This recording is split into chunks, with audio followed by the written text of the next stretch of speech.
Rusia terus menyerang sejumlah tempat di Kiev. Pada Senin 17 Oktober 2022 pagi, sejumlah ledakan mengguncang ibu kota Ukraina tersebut. Kepala Kantor Presiden Ukraina, Andriy Yermak, mengatakan Rusia menggunakan drone kamikaze yang dibeli dari Iran dalam serangan itu. Dia menegaskan Rusia masih berpikir serangan semacam itu akan membantu mereka. Padahal tindakan ini hanya menunjukkan keputusasaan Rusia yang tidak berani lagi bertarung di darat. Wali kota Kiev Vitali Klitschko mengatakan ada ledakan di distrik Savkanchivki, daerah yang mencakup kota tua bersejarah dan kantor-kantor pemerintahan. Distrik ini dilanda beberapa ledakan pada serangan 10 Oktober 2022 lalu. Klitschko menambahkan serangan telah menyebabkan kebakaran di gedung non-perumahan. Sampai video ini ditayangkan belum diketahui jumlah korban akibat serangan tersebut.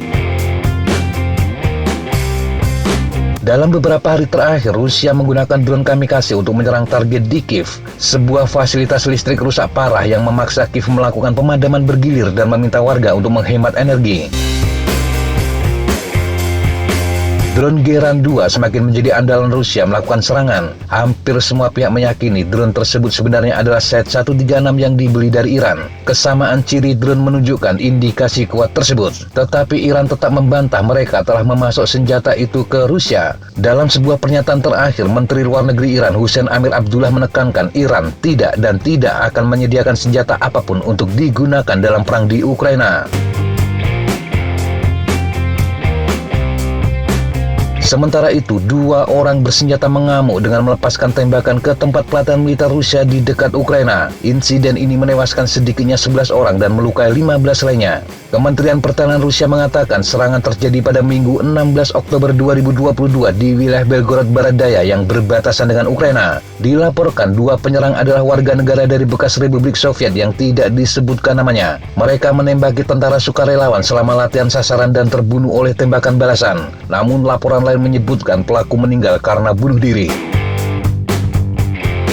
Kementerian Pertahanan Rusia menyebut insiden ini sebagai serangan teroris. Gubernur wilayah Belgorod Vyacheslav Galdov mengatakan tidak ada penduduk lokal di antara mereka yang tewas atau terluka. Oleksiy Arestovich, seorang penasihat Presiden Ukraina Volodymyr Zelensky, mengatakan penyerang berasal dari negara Asia Tengah Tajikistan. Namun pernyataan ini tidak bisa dikonfirmasi secara independen oleh media.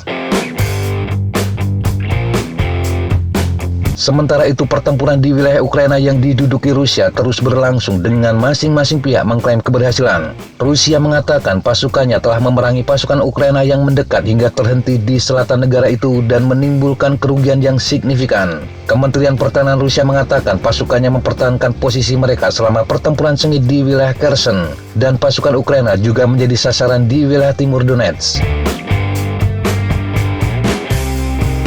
Sementara kantor kepresidenan Ukraina mengatakan militer Rusia menembaki kota-kota dan desa-desa di sepanjang garis depan di timur, dan pertempuran terus berlanjut di wilayah Kherson. Juru bicara militer Ukraina Oleksandr Stupun mengatakan Rusia juga telah memulai evakuasi lembaga pemerintahan yang didirikan di Kherson. Dia juga mengatakan tentara Ukraina melakukan 20 serangan selama sehari terakhir.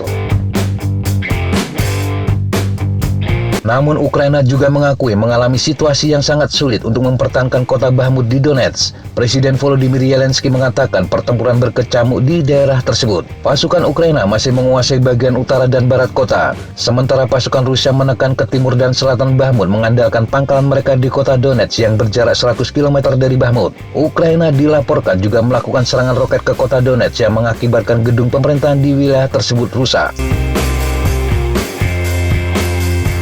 Meskipun pasukan Ukraina telah merebut kembali ribuan kilometer persegi wilayah dalam serangan balasan baru-baru ini, sejumlah pihak menyebut kemajuan kemungkinan akan melambat begitu pasukan Kiev menghadapi perlawanan Rusia yang lebih gigih.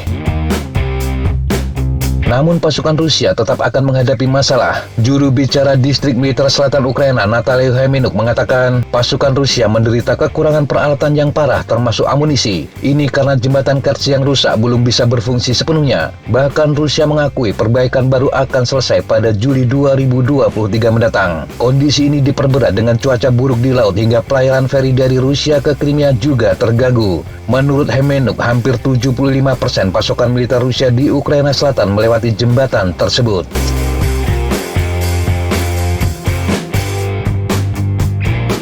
Demikian sahabat Jatapa informasi yang bisa kita sampaikan untuk kesempatan kali ini. Sampai jumpa di kesempatan yang berbeda. Tetap kunjungi kami di www.jatapa.com dan www.flatjona.com. Tetap semangat dan jaga kesehatan. Salam, fly like an eagle, fight like a falcon.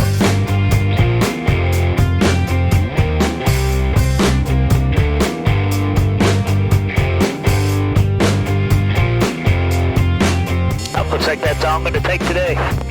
Okay, sir. Thanks for coming. Have a good flight. And thank you guys. Appreciate it.